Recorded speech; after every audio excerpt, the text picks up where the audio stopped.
Hey guys, it's Tim Shermack, joined today by Max Reimer, and we want to welcome you back to another episode of the Platform Marketing Show. Today we have Chantal Bullock, who is in northwestern Arizona. I know you're in the Kingman, Arizona area, Mohave County, correct? And I should ask right away, Chantal, did I pronounce your name correctly? Bullock, Chantal Bullock. Really cool story. It's one of those before and afters where it's very, very clear that the marketing that Chantal has been doing over the last year is making a difference. For her career, the last several years, she's been hovering right around 4.5 million, 5 million in sales volume pretty consistently. And I know that she kind of felt that she had been at that level of production for so long. She just felt, okay, there's a limit in my market. I don't think anyone's ever really going to sell more than 5 million because I've been stuck here at this plateau for several years. And you joined the platform marketing program last year, and your business rocketed up from about 5 million to almost 11 million. So you more than doubled in actually less than a year, because I don't think at this point you've even been with platform for a full calendar year. No, I think we're at 6.5 months right now. Yeah, so you made progress very quickly. And this year you were doing your goal setting and you're somewhere on pace to do between 10 and 15 million this year based on where your production and your leads are. At the moment we record this in early January. So you're kind of projecting out, but you're already feeling like you're going to end up between somewhere 10 and 15 million.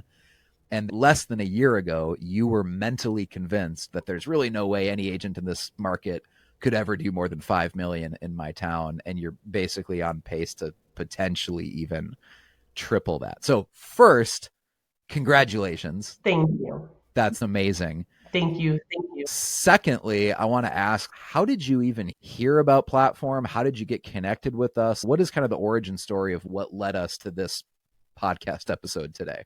I was in a retargeting program of John Galt's. So Okay. I came over from the mortgage side because I loved those ads, and then I stumbled across Platform. So actually, first you stumbled upon John Galt Mortgage, and then Correct. you somehow found out that some of the people that are behind John Galt Mortgage are also involved in this company, Platform Marketing. And okay, I actually honestly did not know that. I'll have to share that with Mitch. I had to go searching for you. You were talking about that recently in one of the calls in our private Facebook group Oh, where right. Yeah. where I Yeah. had to go searching and searching to find you guys. And yeah, the more work I had to put into it, the more I wanted to find out who Platform was. Right. So what Chantal is talking about there is we had a private call with our platform clients, I think a couple weeks ago, and we were talking about this social media theory we have that so many brands and people are going out of their way to make it easy to sign up. Like they put the buy now button everywhere. They have links in everything they put out about here's how to buy, here's how to get started. And we kind of take the opposite approach at Platform where, yeah, we put out content. That's one reason that we're recording this podcast episode right now is so that we have content for Spotify and Apple Podcasts, and this will be on YouTube as well, right? But we don't just plaster our website over everything and here's the link to sign up, because then it kind of just feels like everything you're doing is a sales pitch. And so we do the opposite. We actually don't put calls to action in a lot of our content. And if someone wants to look up how to join the platform marketing program, they're probably going to have to Google us and they have to do some searching to find out how do I even get going with this company. But often in doing so, you stumble upon reviews, because if you're going on Google, you'll see our reviews, and we have lots and lots of very positive reviews. And so it means that we get less leads intentionally, right? But the leads that actually come in have really done their due diligence and research already. So it's just, to me, it's a much better way of structuring inbound lead generation if you kind of make people have to manually research you. But anyways, that's a tangent. That's not what I wanted to talk about today. I want to talk about your business, Chantal, and how you have grown things so much. So you apparently heard about Platform via a JGMC marketing campaign, just kind of following the memes that we post for JGMC. Absolutely. You heard about Platform. What was it that intrigued you that made you want to find out more? Were you searching for a marketing company at the time? Were you researching other marketing companies like Ylopo or Curator, or like what made you even in kind of the mindset of, hey, maybe I should sign up for a new marketing program this year? So my husband is very big into social media marketing, And he's been pushing and pushing and pushing at me. And of course, it's the last thing on my list. So when things get busy, that's the first thing I always drop. And, husbands, wives, probably the same when you have them constantly in your ear telling you, feels like nagging. And I just didn't know what to do or how to do it. And I felt overwhelmed. So that was part of, I wasn't looking at any other companies, but like you said, when I went searching for you, I did run into the reviews, and some of the names that were on there, I went and searched on Facebook. So I found their business accounts, I saw their ads. I probably stalked 4 or 5 or 6 of the Yep. agents. Exactly. Exactly. And then I reached out and spoke to Diana. She was amazing. I pretty much told her as soon as I found out that my market was open, I told her, all right, get me on there. And then Max was my next person I spoke to. So we have a nagging husband to thank. Yes, he'll be at Mastermind this year. Let's go. Yes. I'm never that, so I don't know. No, of course not. Yeah. Don't even know how to relate. Yeah, that's odd. Yeah, but it was the stalking part of just seeing them. Great. And then, of course, in the back of my head, I went, oh, well, if I just follow these people around, then I can just do the ads that they're doing. And then maybe I don't even need to speak to platform. Right? So that does kind of go on in the back of the head. Yep. And then I spoke to Diana. She was amazing. She told me how the program worked, explained more in detail, and then I realized that maybe that nagging is what I need. Not that I'm going to say that my account manager is nagging me, but the accountability is a huge part of it. And I think that the fact that you give us somebody that we speak to every week is what so many other companies are missing. I think it's totally fundamental to the platform strategy to have that account manager that you regularly connect with, whether it's every week. We have some clients who do calls every other week, whatever works for you and your rhythm. But that's important, because if we just gave you ad ideas and marketing campaign ideas and then just trusted that you're ambitious enough and responsible enough to do everything we ask of you, I bet honestly 80 if not 90% of clients would just not do the marketing homework. So having that accountability is a huge reason why it works, because it's just human nature. Kids don't do their homework when they're kids, and adults are just grown-up kids, so you need that accountability. By the way, you work with Taylor, right? That's your account manager? Yep. She's awesome. Yep. Shout out to Taylor. She's an absolute badass. So Max, I know that you worked with Chantal early on getting ads set up. She also has had a lot of success with ads on Google. Would you mind sharing kind of like what your results were, Max or Chantal, whoever wants to jump in here, within the first 90 days? Because I know that you were one of those clients who things kind of started clicking right away. Like, it didn't take 6 months or a year to work. You saw some pretty quick success when you started the platform marketing program. Max, you want to tell the story? Yeah, I can. And I told it a little bit at the mastermind this past year too, but Chantal was one of the first, I would say. So in the last year here, platform, we have kind of this map of services that we want to get into. It's why we dove into Google local service ads. Obviously, our bread and butter is Facebook and Instagram. But I actually did Chantal's onboarding for platform. And then a short while later, we got her set up on local service ads. And if anyone out there has tried local service ads, especially in a slower market, it seems like everyone was cleaning up 3-4 years ago. And as it gets slower, you kind of find this nexus of where it works best is you having a number of reviews on Google and then being in a market that it works well for. And Chantal, I think it was a perfect storm for you where you had a baseline of Google stuff already set up. And then just being in your market, there wasn't a whole lot of competition at the beginning to bid for these ads, if you will. So I remember with Chantal, I remember getting all of her stuff verified. We got her set up. And then probably a week and a half later, what I tell our clients is mentally earmark $200 a month towards this. And if we're ever getting up to that 200 mark, I'll let you know, or your account manager will let you know if you want to continue on that track. And I remember like a week and a half. Can I interrupt real quick? Yeah, yeah. It was 5 days. It was 5 days that first round. So less than a week, because what I do is on behalf of our clients, we kind of have a process where we go in and we'll actually do lead disputes for you. Google LSA is a wonderful program because you're only paying for legitimate calls, right? And you can dispute calls that aren't legit.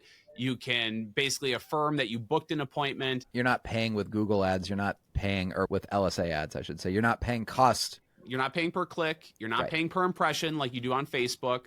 It's really cost per call. But that leads us to this next part where after 5 days, according to Chantal here, and I believe her, I messaged Taylor and I had this oh shit moment because Chantal had gotten so many calls. I'm in there every week checking, but Chantal had gotten so many calls over the course of a week that I messaged Taylor and I was like, hey, Taylor, I messed up. We have spent $1,700 on these ads in 1 week. And I'm like, explain to Chantal, we're going through disputes. I expect it to be cut in half.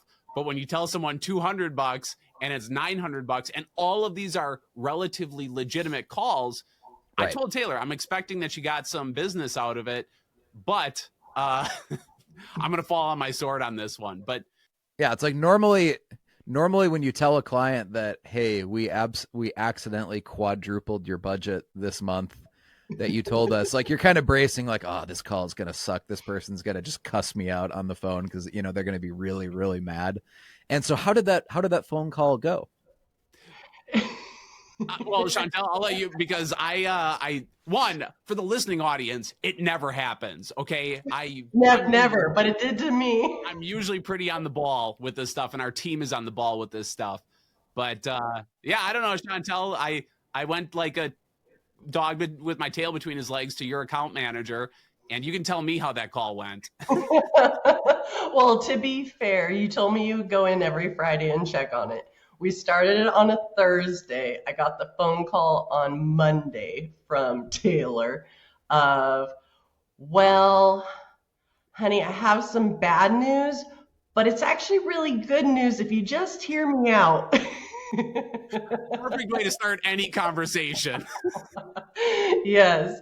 So it was crazy. I was getting, I forget the numbers now, but I was ranging maybe in like that 7 to 10 or 11 phone calls a day during that. And of course, it was the weekend. And you hadn't had that first Friday, so you looked at it after 24 hours. But then I was trying just to stay above water all weekend, and I did. I got a ton of leads. I didn't really get any spammy type messages or calls. I did get a few for rentals, which aren't my business model, but successfully disputed. Yeah. Yep. And then I took a break so that I could. I took a break for about a week or two so that I could catch myself up. And then my husband pushed me and said, Chantal, you did the wrong thing. You should double down on it, give it a budget, a real budget that we're going to stick to, and attack it for 30 straight days. And so I gave it a $5,000 budget, and we did 30 days leading up to Mastermind, which is the end of that 30 days. So we did it from the end of September to the end of October. And it has produced very well, other than I had to take a break again so that I could kind of work through the leads. But all in all, the results were amazing. So do you want numbers? That'd be great. I mean, if you have numbers. So I did a $5,000 budget for September to October. I've closed 3 for just over 14,000. And I have 6 more listings that are going live from that group here in the next 2 to 3 weeks. Wow. From $5,000 of ad spend. Yes. Thanks for the mistake, Max. I owe you big. That is incredible. And I think for everybody out there, you know, when you come into platform, what Diana explains to you is it's a lot of high hanging fruit. It's a lot of getting into people's heads before they're ready to make a decision.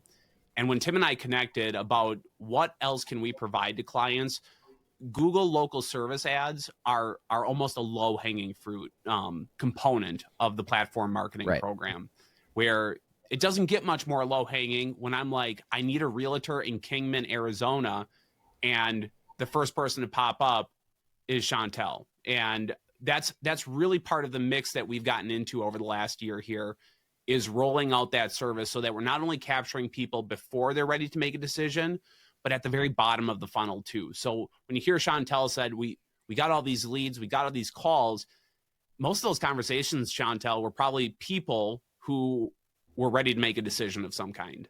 So in my market, I find that the local people here are mentioning about my Facebook ads through the normal platform channel. And then my phone calls through the Google LSA seem to be, somebody passed away. It's more of the estate owner that's now in charge, and they live in Chicago. They live in Pennsylvania. They're not here seeing my local. So I feel like it's a good, rounded, balanced approach of marketing both near and far. Well, that's Google LSA. It's low hanging fruit, right? So you were, I mean, I'm just doing the quick napkin math in my head. Within the first couple months of platform, you were getting a new client per every $500 you spent on the ads. If you got that many clients from that batch, I mean, just basic math dictates about every $500 you spent, you were picking up a new client. And that's not even counting the true long-term effects of what we're doing with platform. That was just like immediately in the first 6 months, here's what the marketing math, looks like, because most people who get started with platform honestly take for sure 6 to 12 months on even, on the long end, 6 to 12 months to really see the results kick in, like to really see it snowball where people around town are recognizing you from your social media ads and you're kind of building that like local brand, So you've only been with platform for about 6 months. So you're kind of just starting to enter the time frame when most people report the biggest results, and you've already obviously had incredible results. So that's awesome. Super, super excited. In 2023, I did 32 units. And last year I did 60. So it basically doubled. And again, the year 2024, because I don't know when someone's going to listen to this podcast episode. Maybe they're listening to it 5 years from now or something. Like, it's important to remember that the year 2024 was just objectively worse than 2023, which was objectively worse than 2022, which was objectively worse than like every year for the last 4 years, the market has been worse than the year before it. So if your business has doubled as the market's getting worse, that's just even more confirmation that that your marketing is working, because no one's like, I promise you, in the year 2024, no agent's business just spontaneously doubled through dumb luck. No. And just to clarify, you had said that other agents weren't doing these numbers. I was nowhere near the top. So there were other agents that were hitting numbers in like the 10 to 15 million. Our average sale here is about 250, 260. Sure. I do a lot of vacant land. So it's not uncommon for me to have a $10,000 sales price. So my numbers are a little bit lower. I'm averaging like 171,000, but it was just the mere numbers that had helped that. And I had a mental ceiling, and I couldn't break 5 million at all. My closest was 4.9. I was like, oh, I'm so close. But I was ranging in that 4.3 to 4.9. And I just figured, well, I do vacant land. It's just not going to be for me unless I do only homes. But it's like, agents who are listening to this might be in, let's say, a more expensive market where their average transaction size is 400,000 or perhaps even 500,000. And I think they forget sometimes that, like, even getting to 10 million, which to them might not sound like a big deal, right? It's like, hey, if you're getting to 10 million by just doing a large volume of $200,000 transactions, that's a significant amount of volume, right? Yeah. So that's That's incredibly impressive. Again, all this happened in your first 6 months. So you haven't even really started to scratch the surface I'm so excited. of like the long-term effects of this platform strategy, because you're still only 6 months in. So the Google stuff started working essentially right away. Mm-hmm. What have been some of your favorite like social media ads, like the Facebook retargeting ads, whether they're photos or videos? What have been some of the ads you've done so far that like seem to get the most engagement so far? My small business ads have gotten the most engagement. And, sometimes there's snotty people on there that make comments, but they by far get the most. I did one for a restaurant that had just opened, and I don't remember the numbers, but it was a couple hundred people had reacted and quite a few comments. I would say 150 for me is huge. You got 150 comments on one Mhm. post. Mhm.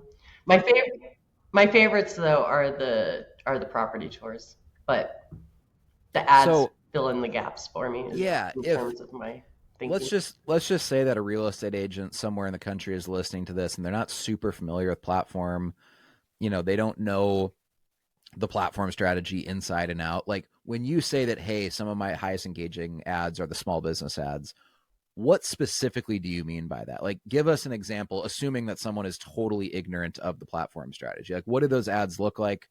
What is the purpose of those ads? Like, why are you featuring a small business? Kind of just walk us through that like I'm 5 years old. It's just a way for us to give back to the community, to promote others. I believe whatever you put out comes back without any trying and without the intention of it coming back. And it's about just being part of the community. It's not really about you. You're in the ad, there's a picture of you, but you're not talking about yourself. You're not doing a call to action of, I'm the best agent in town, call me. It's not that at all. It's just about promoting our communities. So, what would the ad actually look like? Is it a video? Is it a photo? What is the ad? What does So the the ad one in say? particular that I just mentioned, that one was just me eating a hamburger at a restaurant. And it was, they'd been open for 3 days and it was jam packed in there, and I've got a big old burger in front of my face. So it was a photo. It was a Yeah, it was photo, about right? it. Okay. So just a still photo of you about to eat like a cheeseburger at this new restaurant, and then the ad just kind of mentioned some details. Hey, this new restaurant just opened. I wanted to give them a shout out. Kind Yep, of. yep. And I didn't have to write it. My account manager obviously writes the ad copy for me, and it goes out, and I didn't have to think much about it. I went out to lunch with my husband, and I said, "Oh, snap this photo real quick." So it was those kind of things that I don't have to think about are easy. I try and schedule. I know some of your agents will do a shoot for the entire month and all their content. I can't focus like that. So that's not my strategy. I just try to shoot for an ad and a property tour a week. And as long as I hit those marks, then I feel good. It's really interesting, Chantal, that you bring that up, because when I first came on board with Platform, whatever it was, 2.5, 3 years ago almost now, when Tim and I talked about the strategy behind Platform, I had owned agencies in the past, and the philosophy behind retargeting traditionally is that you have an initial ad, and that's maybe doesn't have a super hard call to action, but then you retarget and you do have a hard call to action. Well, Platform kind of flips that on its head, because our goal, right, is brand building. So when Tim and Chantel both mentioned earlier in this podcast that we don't do a lot of heavy calls to action, even in our retargeting ads, it really is to build up Chantel as a community leader, or our real estate agents as community leaders. So it's like, why would I put money behind a small business highlight, a restaurant? Well, there's power in that. As you saw with 150 comments, there's power in seeing your face, seeing your name, highlighting something that is actually in the local community, because people have to know you, like you, and trust you before they're willing to pick up the phone. And I think that speaks to how we're different at Platform, that we actually utilize retargeting ads in order to kind of build your community brand as well. And I'm sure you saw that with that small business highlight. I'm sure you got comments that people were like, we were just driving by there. We were thinking about going there. Thank you. That kind of thing. Yep. I got a ton of those. Yeah, and why I think it's so fun even doing marketing this way is that a lot of agents will join platform and they'll be like, I don't really want to do videos, or I don't want to do photos. And the more we kind of push them and prod them and kind of like ask kind of deeper probing questions, it's usually not that you're nervous about being on social media or being in a video as much as it's just human nature. It's like, I don't want to talk about myself. I don't want to post a ton of photos or videos out there bragging about how good of an agent I am or why I think I'm, have more wisdom on the market than other agents. Like, I don't really want to talk about myself. It just doesn't feel like me. Like, that's not something I would do. And we always get to tell you, great, because that's not what the platform strategy is all about, right? A lot of the ads, like, you are in the ad, and that's kind of the genius of it. You are still in the ad. So people are seeing your likeness. They're seeing your face and everything. Even if it's a photo ad, they're seeing you. You're in the photo, but the ads aren't about you. Like, we're actually genuinely giving a shout out. We're doing an ad almost promoting this local, hamburger place, cheeseburger place, like this local burger place. It's really promoting them. It has nothing to do with real estate, nothing to do with Chantal. It's just that Chantal happens to be the host of the photo or of the video. So people are like subconsciously getting a healthy dosage of Chantal, but the ad isn't about her at all. It is just genuinely trying to help out this local business, whether it's a burger place, it could be a coffee shop, maybe it's a bakery, right? Whatever. The ads aren't about Chantal, but if Chantal is in all of the ads over time, people start to recognize that, oh, okay, she's really an advocate of the community. She's a champion of the community. And if I want to work with a real estate agent, like, why wouldn't I want to work with someone who's like an advocate of the community and they just happen to be a real estate agent, right? That's kind of that's the moment where they connect the dots. And we want that to feel like it was their idea. Like, wow, that's so cool. She's like a champion of the community and she just happens to be a realtor. And they think they're having this. And we're friends. Yeah, right. And they feel like they know you. It's like, that was the design of the marketing plan all along. But if people feel like it's their idea when they have that insight, then they just want to work with you because it feels like, oh, wow, like, I already feel like I know her. I should probably work with her to, whether it's sell a house or buy a house. So yeah. You mentioned property tours, like listing video tours. What is the strategy behind that? Again, like, explain it to me as if I'm a realtor halfway across the country. I've never researched platform. Like, I don't really know what you're talking about. How do these listing video tours kind of factor into the overall strategy? It's about making me uncomfortable and being in front of the camera. It's a hook at the beginning to get people interested, and it's basically me or whoever the agent is walking through the home and giving a property tour. It's what we do all day, every day. We just don't normally do it on camera. We're salespeople. We sell the house. What are the features of the home? And then the hook is really what gets people, I think, to stop the scroll and then get them onto the retargeting campaign. What would be an example of like a hook, like an intro on a listing video that you've done to kind of add some creativity to the very intro of the video? So I know that a lot of us do kind of similar ones, and luckily we're all across the nation and not in each other's markets because there's only one agent. But my first video that I did was the pool jump, and that was a very strong hook. And it was also the first time that my friends and neighbors and community had seen a video from me. So it got a ton of engagement. Of course, I screwed it up multiple times, so I had to keep going back to the office and blow drying my hair. And my husband got to push me into the pool again. Anyways, it took me 4 times. Oh my goodness. That's hilarious. And I had to keep changing clothes and blow drying my hair so it didn't look like I had already been in the pool. Okay, so again, you say pool jump. like, just so there's people watching, listening to this that like don't have the context of what you're talking about. You're saying that you filmed like a listing video tour of a house, like a home's for sale. You're going to film kind of a walkthrough video tour, Yep. but to grab someone's attention within the first 5 seconds. Because if someone's scrolling Facebook, Instagram, or even if they're watching it on YouTube, right? It's the first 5 seconds are critical, because you might have the most interesting video ever. But if all the interesting stuff is 30 seconds into the video, They're never going to see it. no one Right. watches 30 seconds into a video unless something just grabs them. And I mean, honestly, it's not even the first 5 seconds. It's really more like the first 3 seconds. You have to do something that just grabs their attention. So you thought, hey, what a better way to grab their attention by having the intro, the first 3 seconds of the video is me fully clothed, as if like I'm going to the office for a day wearing normal business clothes. I just do a cannonball into the pool and I jump into the pool, because it kind of just grabs people's attention. And you said you had to film 4 different takes. Yeah, well, we did it selfie style, and it was my husband and I. Okay. And he says, "Hey kids, look, we're touring this house. It's got this pool. You want me to push mom in?" And then you see him just push me over into the pool.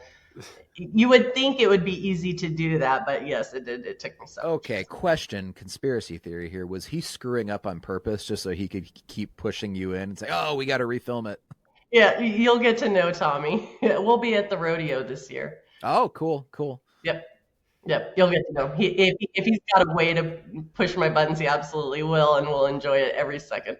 I don't think I've ever heard of someone saying they had to film a pool jump video 4 times. So that is amazing. And that's actually really funny. You probably had people watching the video going, why is she still wet giving this listing tour video? Well, because we filmed the listing tour first, right, and then did it. But the problem is that that one wasn't my listing. It was an agent in my office that I had borrowed it. We're up in the high mountains, or the high desert mountains. Yep. We don't have a ton of pool homes, but this one had an indoor pool. So it was an agent in my office, and she told me that the clients had cameras up. So I had to keep calling and asking for permission to go back. I'm like, these owners must think that I'm just lost it. They got that security footage saved for sure. That's on the hard drive. Yeah. But it just goes to show, like, even if, I mean, a tiny minority, because we think, okay, all agents are doing listing video tours now. Like the secret's out. This is a great way to promote a property, is filming a video, a video of the listing and putting it on YouTube, putting it on social media.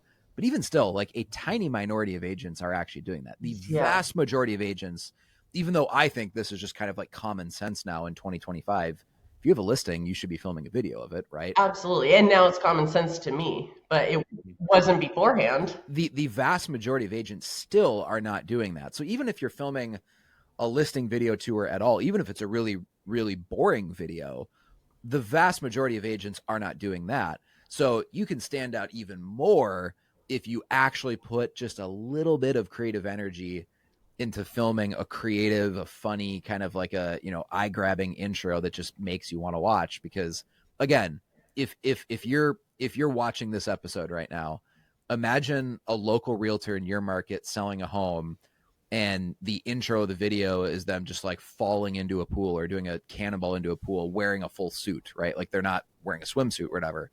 That would absolutely grab your attention. In the same way that if a financial advisor did that or a lawyer did that in an ad, jumped into a pool to grab your attention, it kind of like subconsciously communicates that, hey, I'm different from other agents. I have a sense of humor. Like, I don't take myself too seriously. I'd probably be fun to work with, know? So you're saying all these things without actually saying it. And then obviously if someone watches that video, the way that at least platform sets up the retargeting for you is that if anyone's watching more than 3 seconds of the video, they're now on the retargeting list. So they'll keep seeing your other social media content pop up. And then we all I don't want to get too far into the weeds, but we also set up a 10-second retargeting list where if they watch more than 10 seconds of the video, we actually sub-segment that audience even further to, to find out who are the real high quality viewers that are, genuinely watching more than 10 seconds of this video. And we retarget them. Yeah, as well. So, because you can do that on the back end.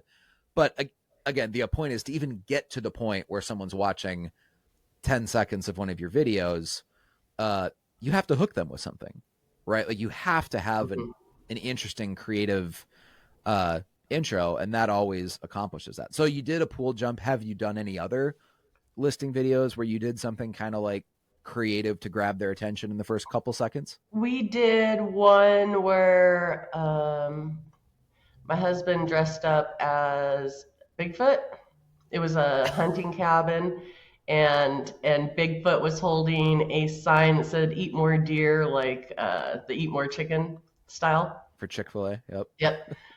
So we did that. We did one just recently with money, because sorry, I'm talking about my husband nonstop. Sorry. It sounds like he's really enjoying this. It sounds like he might be enjoying this more than Chantal is.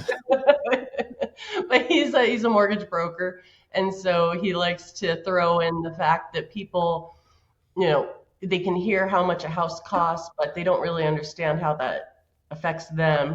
What does that mean per month? What does that mean down? That type of thing. So I just did one of those. I want to do the hide and seek one, but I haven't done that yet. I'm getting ready to do. I don't know what I'm going to do on this next one.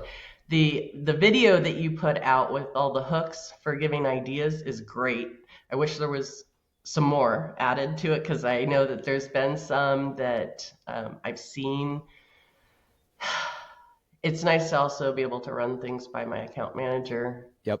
That's where I have the hard part, is just thinking of those ideas. So having Taylor's help helps a lot. One thing I want to mention too that you said, Chantal, is that this first listing video that you filmed, where you were kind of being pushed, or you're falling into the pool to kind of grab people's attention.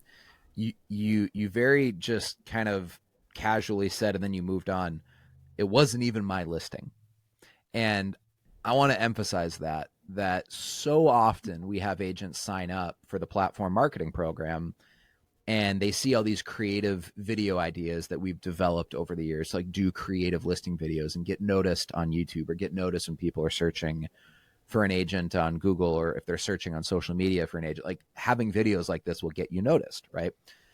But agents will say, hey, like, here's the bad news. I don't have any listings right now. That's why I'm joining the platform marketing program, is I need more listings, right? Yeah. So at the moment they sign up, sometimes an agent's like, I literally don't have any listings and I have nothing in the pipeline.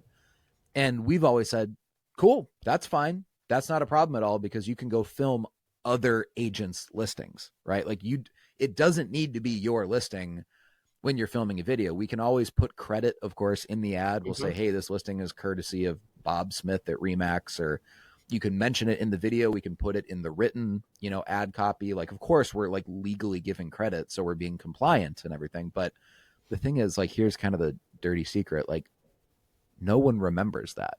If Chantal is filming a video and falling into a pool or doing something super creative, like, we could put in the ad, oh, this listing is courtesy of, Bob Smith at Keller Williams, or Bob Smith at Remax, or whatever. No one is going to remember Bob Smith. All they're going to remember is this Chantal lady jumping into the pool. Their brain just assumes it's Chantal's listing, even if we are going out of our way to give credit and say, hey, this listing is courtesy of whatever. The way their brain like processes that event is like, oh, interesting. Chantal has a lot of listings. Look at all these homes that she's touring, right? Yeah. Well, and I keep on average about 20 listings at a time right now, which is more than I was before. So I'm doing the videos for mine, but the 2 times that I've used another agent's listings for a tour, they were houses that I didn't have. Like I didn't have a pool house for sale, and the other one was a new construction, and I just didn't happen to have that. And that was the idea that got stuck in my mind. And then it was like, okay, what can I find to fulfill that? And then obviously I do them for my own listings. I prefer to do them actually on my own listings. Yeah, right.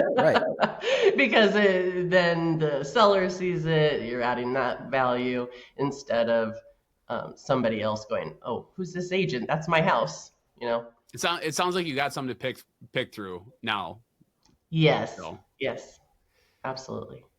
What is your actual budget for the social media ads every month. Do you know what you're spending a month on the actual like 1,200. Facebook ads? 1,200. Okay. So again, just to put some specific numbers to this, you've more than doubled your business from like 4.9 million to almost you said almost 11 million.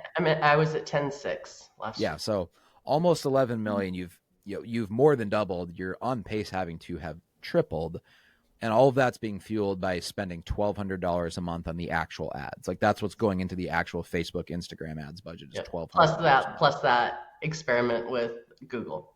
Yeah, yeah, and that Between those two, that just rocked the whole second half of 2024 for me. and again, I'm so excited for you because I think you still have not yet experienced like the true tailwind of what's going to happen when you hit that 6 to 12 month mark where you kind of just hit like a critical mass. I feel like where once you've been doing it long enough, people start talking about you around town. They say, "Oh, you're the agent on Facebook," or "I've seen your videos," or "I've seen you keep popping up in my news feed." And normally an agent doesn't have that happen 2 months in or 3 months in. It does legitimately take 6 months to 12 months for that to start, just I guess for that snowball to roll large enough, right? Yep. Yep. I was super lucky. I got my first listing and my first 2 buyers in my first 30 days. And where you are in Arizona in Mohave County, is your busy time the winter or is your busy time the spring, summer, or So my previous business model, I focused more in the rural off-grid market in Eastern County. Then I realized that I needed to expand. So, we've got snowbirds on the river in the winter, but then like it snowed at my house this morning. So there's a huge range of, basically sea level to 6,000 feet in elevation. So wow. now I can kind of travel through the seasons of the different parts of my county. I bet you've had some really interesting conversations when it comes to off-grid potential buyers. I love off grid. I live off grid, so it's easy for me. That was my niche market that I was super niche down into. It's still what I love. If I get paid to drive dirt roads and listen to my radio all day, every day, I'm super happy. I do come into town and I work in town now a lot more, but I still love geeking out on having those conversations, especially with buyers on the off-grid properties.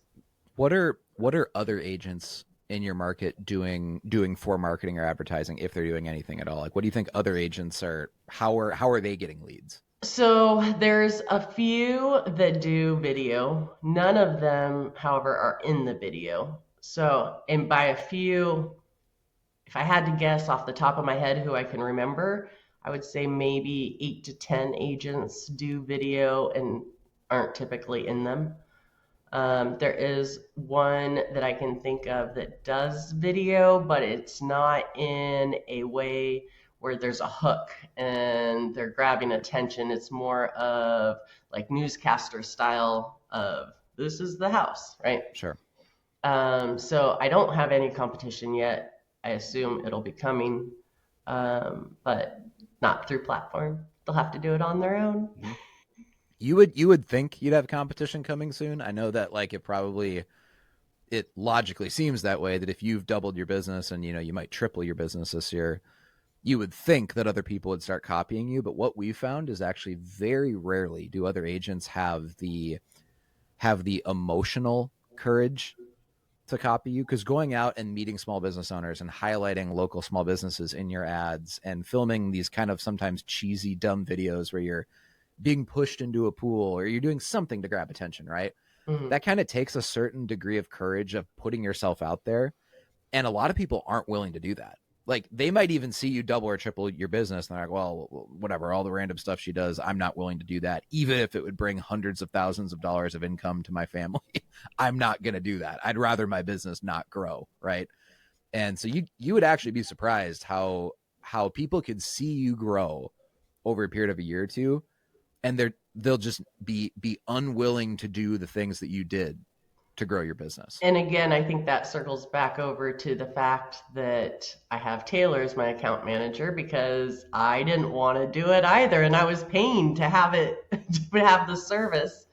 And she's like, well, you got to do this. And so anyways, I call her my shrink. She helps me mentally through so much. Being in front of the camera was never what I thought I would do. It's getting a little more comfortable. So 6 months, how many weeks is that? 24. Yep. About 24. Yeah. So now I've got probably 24 videos under my belt for listing tours. I think I might have missed a week or two. So say 20. They are getting easier. So she doesn't have to listen to me whine quite as much these days. I just have to, do my ad, do my property tour every week. And it seems to be a healthy amount for me to actually accomplish. Right. If I said I was going to do 10, I'm not. And then I would end up doing none. It's almost like Taylor and your account manager at platform. It's like having a chief marketing officer in your business that runs the marketing, holds you accountable, but you don't have to pay the salary of some chief marketing officer because it's just included in obviously your platform membership. And at times she's more of a horse trainer with a whip in her hand. Come on. Let's go, Chantal. I lagged at the beginning of this month. But that's like you're like laughing, right? But that's all platform clients. All platform clients, especially the most successful realtors, in the platform would say that the huge value of my account manager is that they have to kick my ass sometimes, right? They hold me accountable. And if I don't want to do something, they make sure that I do it. Because we could have the best marketing ideas and the best marketing campaigns in the world.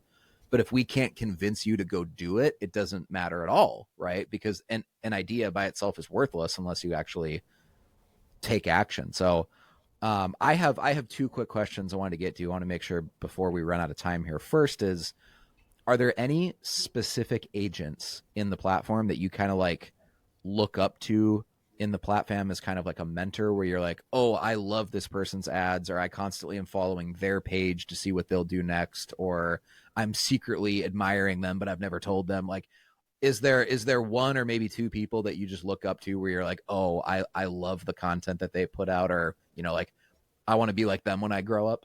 There are, I'm still really new. I went to Mastermind this last year, but I didn't know anybody beforehand. So I kind of sat back like a wallflower. Now I'm seeing them and I'm putting them back to, oh, I spoke to that guy out in the hallway when we were waiting for a quiet spot to then walk in. So it's putting back together some of the pieces. But yes, there are a couple. And also, we want names. So I loved, and I don't remember her last name, Lana Rodriguez. I like her style on her content, but then I also really enjoyed her talk and how she does her events, wrapping back to Mastermind. Yep. Neil was a super cool guy. He was really kind to me when I was wallflowering myself there at the event. And Neil, I'm assuming you're talking about Neil Cox. He's in Louisville, Kentucky. Yep. And then there's a couple of others too. And then there's the guy who always sings, and I can't think of his name either right now. Bill Catlett. Is that his name? Bill Catlett. He does the singing listening to her videos. Yes. Yeah. Yep. I mean, obviously I'm not going to sing, but I do enjoy them very much. You did come to karaoke with us at the Mastermind though. But I did not sing. I saved you guys. Next time. Talking about getting out of your comfort zone, That was actually kind of my next question. I mentioned I had two questions, and the next one was, I know that you attended the Mastermind, which we're thrilled that you joined us, because I feel like the clients who have hung out with us and met other agents, right, in the platform in person have a very different kind of deeper type of relationship with the platform strategy than people who just are a platform client, but they've never been to a mastermind.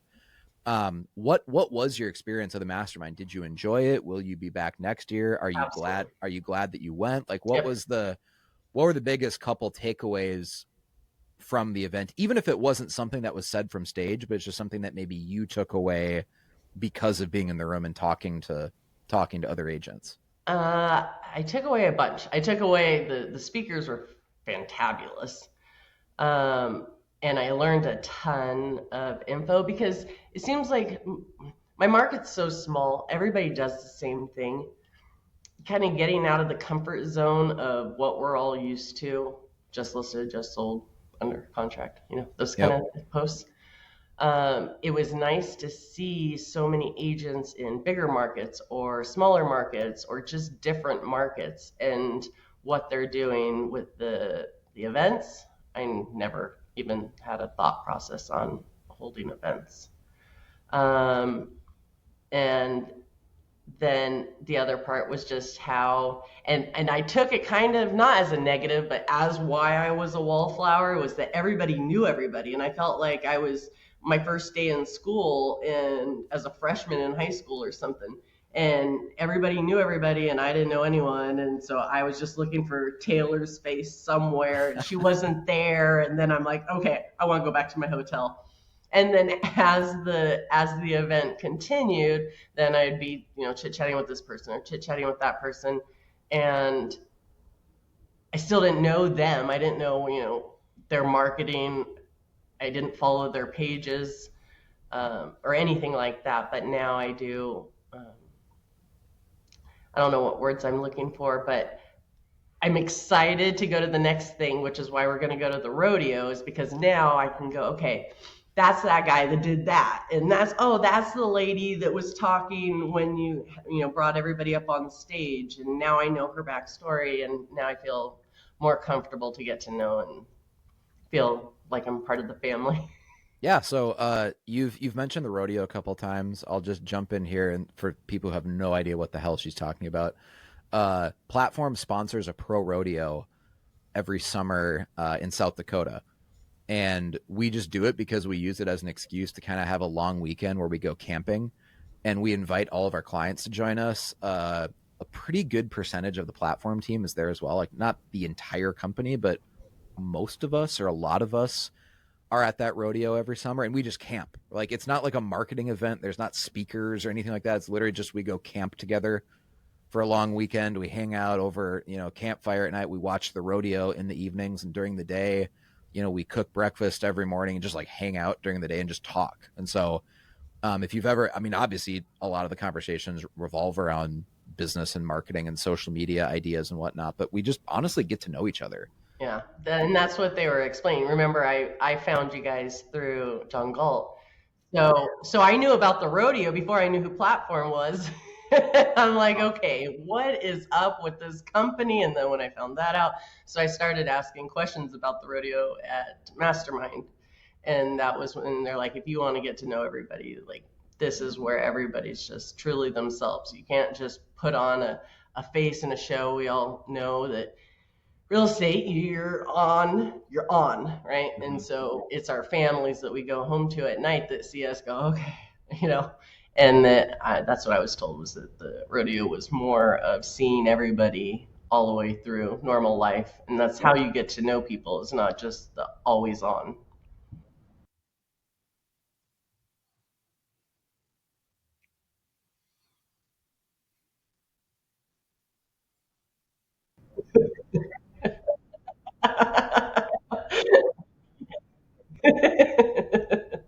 Yeah, yeah.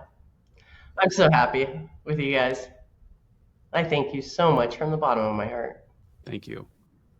It's really cool seeing an agent like you obviously grow your business, but I think what gives me even more of the warm fuzzies is that, yeah, you've grown your business, but you're also like becoming kind of embedded in the platform community. And you mentioned you went to the mastermind, you met some people, you kind of started by being a wallflower, and then you realized, like, hey, a lot of people here seem to know each other. And it was kind of a negative at first, like they all know each other, but I don't know them, right? But But by the end, I'm like, oh, okay, I'm starting to get to know each other, and you have clients that have been with you for so many years, agents that Yep. for Yep. years. So, they've done it over and over again. So it's like seeing their buddies. Yeah. Yep. So I It's can't like, wait for the second one when well, I get it's to do it. like, we call it the plat fam, for platform family. That's super cheesy. Like, I understand that, but actually it was clients who started using that phrase, plat fam. It wasn't us. Oh, Clients started using that, and we're kind of like, okay, if you want to call it kind of slang plat fam, I guess we'll kind of roll with that. And it's been one of the coolest things that's kind of just evolved with platform over the last decade that we've been doing this, is that true sense of community where a lot of the clients become friends, and the value they get out of being in platform. Like, yeah, of course, it's whatever, we edit your videos, we launch your ads, and we're your marketing company, but it's really that community, so much more. yeah, that you're getting into. And it's hard to put a price tag or a value on that, but like, until you actually come to a mastermind event or you hang out with us at the rodeo that we sponsor every year, it's hard to put that into words of kind of how different we are from other companies that maybe technically are our competitors, but we don't really think of ourselves as having competitors, because other companies don't do all these things that we do with the community. I mean, Yeah, and the private Facebook group it's very homey feeling. And you hear, as a realtor, I hear all the time, we've got the best culture, culture, culture, culture, culture. And I've never once heard you say that, and yet you do. You know what I mean? Like, you've got the Platfam title, but there's no forced feeling of we're a family and we've got culture and we care about every, and then backstab. You know what I mean? Mhm. And you find that a lot in this industry. well, thank you. It's it's not hard to see why that happens when we bring in people like you, right, into the Platfam community, because you obviously went from kind of just being an outsider looking in, and now you're like an active contributor, and you're part of the Platfam. You're like a participant, right, in that community. And now at like next year's mastermind, for example, like, you will be one of the people who's kind of like in the inner circle, and people will be like, oh, how do I get to go talk to Chantal? I listened to her podcast episode, I want to meet her, right? Like, that'll be other people at next year's, and you will be one of the people who's kind of like introducing the newer members of, hey, talk to this Yep. person, and meet this person. So Yep. And there were a few people that did that for me as well. Absolutely. Awesome. Pay it forward, bring everybody in, have them see the value. I think it was very, very important for me to be there at Mastermind for sure. I almost ended up canceling at the last minute, but I felt the pressure from Tim in the group. It's an expensive ticket to refund too. Yeah, we just had some things going on in the family. In fact, my husband and I were going to go together. Instead, my husband stayed back, and I took my son with me, Awesome. who is young and does marketing and video, and so he never really understood why I signed up for platform. Mom, we can do that ourselves. And then we went, and I just remember at one point he leans over and he goes, "I guess I understand now." You know, well, last question I guess I'll ask as we kind of wrap this up is, you've been in the Platfam for about 6 months now, approximately. mhm. Knowing what you know now, and after having been to the mastermind a couple months ago and met so many agents, but also just seeing the things that have worked, or maybe the things that have not worked that you've tried in your first 6 months with platform, what would you do differently if you could go back in time to like the very first month that you signed up? Like, is there anything that you're like, oh, I wish I would have started doing this sooner, or I wish I would have done that? Like, knowing what you know now, is there anything you would have done differently if you could go back in time 6 months? So without sounding conceited, no, I don't think so. That sounds really bad. The LSA, I don't think was around yet. I might be wrong. Max, am I wrong? It's been around for a few years, but like just this past year was when we made it a priority. Okay. So I remember hearing about it. I was a couple months in, and when I heard. So I thought it was being rolled out brand new. I did my first listing tour within my first full week with my account manager, so I don't think I could have really done that any sooner. Yeah. Yep. I didn't. She said, don't hesitate. And that was, well, like I said, she'd cracking the whip because I didn't want to get in front of the camera. That's a really cool spot to be in, that you can actually honestly look back and be like, I have taken so much action and I've let Taylor bully me into the things that I didn't want to do. I just did what Taylor told me.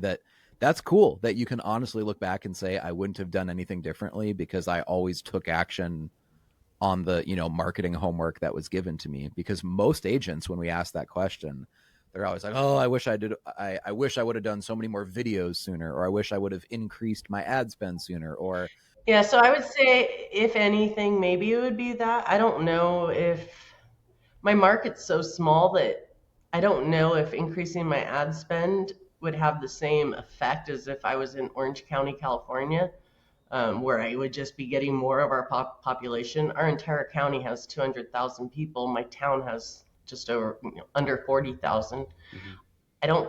I don't, you tell me, would increasing my ad spend help in such a small market? I don't know. I think for most people, where you'll get somewhat diminishing returns is if you're spending more than $2,000 a month on ads. Okay. So I think anything up to 2,000 on ads, every additional dollar will objectively bring in more business. But kind of the trick there is, like, ideally a lot of that ad spend is going to listing videos, Mm-hmm. where you don't want to just throw $2,000 a month into Homes List lead gen ads, or, like, ideally if you're spending, let's say, $2,000 a month on ads, like 2/3 or even 75% of that is going into like listing videos, Mm-hmm. where every listing video you're putting out, you're putting $500 of ad spend behind it. So, Yeah, and I don't have mine broken down like that. I heard that when we were down in Florida, that people had an ad spend and then a per property sure. tour.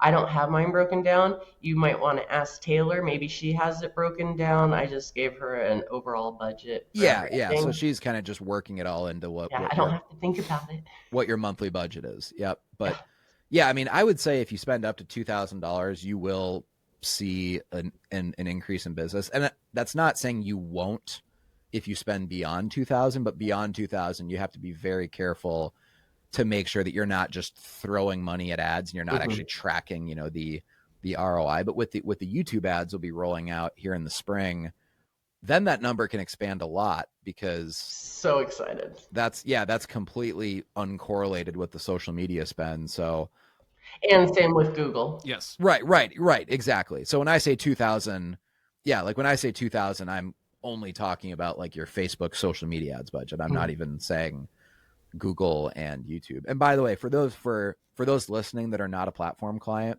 I want to add the disclaimer here that because of the way platform structures our business model, when I say that a client should be spending more money, like, hey, put some money into YouTube or put some money into Google, like, we do not benefit from that at all. Like, Correct. we don't take an increased fee.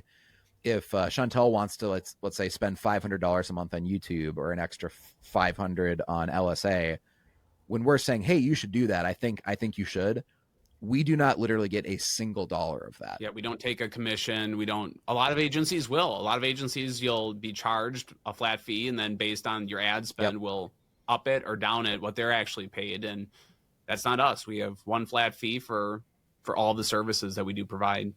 Yeah, it's genuine advice. Yeah, exactly. Like, I'm only telling you to spend money on, let's say, YouTube ads if I honestly think it's going to grow your business, because we do not benefit at all from that. The actual standard in the ad agency world is most companies charge some sort of flat fee, and then they also take 10 to 15% of your ad spend. Yeah. So if you can convince a client to spend an extra, $10,000 a month on ads, it benefits your agency, because your agency is taking 1,000 to 1,500 out of that just as a percentage.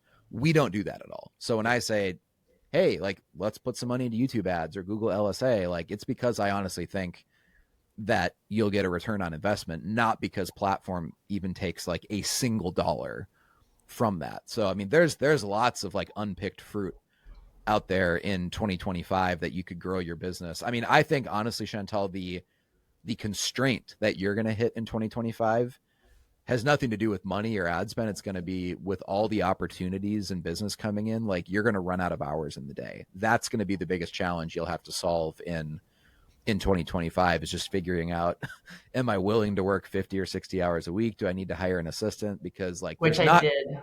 I I got an assistant in 2024 because of that. because I was gonna say there's not a right or wrong answer, right? Some people want an assistant, some people don't want their business to grow beyond the point at which they need help. But we're usually not concerned about, can we get you more leads in business? It's more like, when it happens, can we coach you properly so that you set up your business and your life in such a way that it makes sense to handle, more business, if that's what you want. So Right now it's just go time. And I appreciate it because you teach, you show us to do the ads and to do everything very genuine and for the benefit of others. And then you guys run platform with that same mentality. It's not just do as I say, not as I do.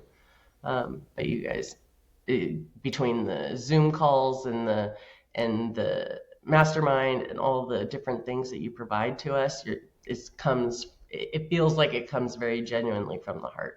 thank you. That's a great way to end the podcast episode here. It's been a thrill working with you. I remember even when Max and Taylor posted in our private Slack account for platform, that's kind of like our project management software we use behind the scenes to just coordinate everything. You guys gossiping over there?